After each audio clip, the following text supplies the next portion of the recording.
Chicago police are preparing for thousands of protesters outside the Democratic National Convention this week.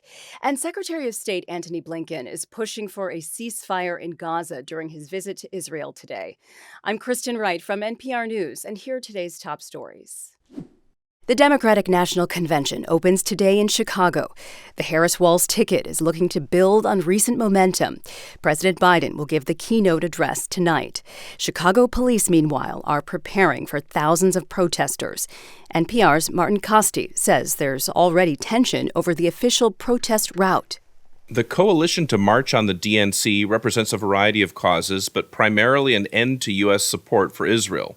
They say the city has allowed them a parade route that's far too short for the expected number of protesters, and spokesman Hatem Abudaya has hinted that the marchers may have no choice but to depart from the official route, but he says they won't be violent. The only worry about violence is the worry about violence coming from Chicago police and other law enforcement. Chicago Police Superintendent Larry Snelling says officers will protect protesters' right to free speech, but he says he won't guarantee there won't be arrests if they break the law.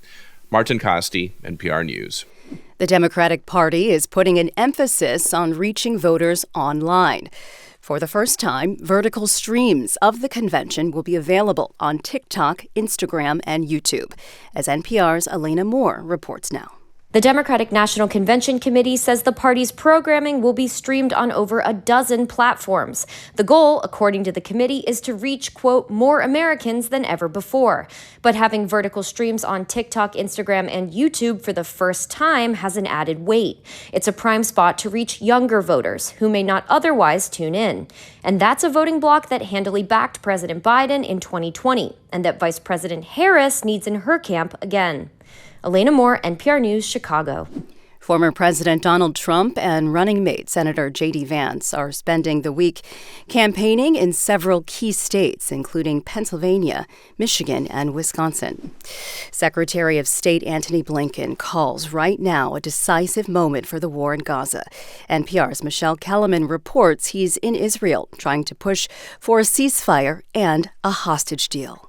This is Blinken's 9th visit to the region since the Hamas attack on Israel last October, and he calls this, quote, probably the best, maybe the last opportunity to get hostages held by Hamas home. I'm here as part of an intensive diplomatic effort on President Biden's instructions to try to get this agreement to the line and ultimately over the line.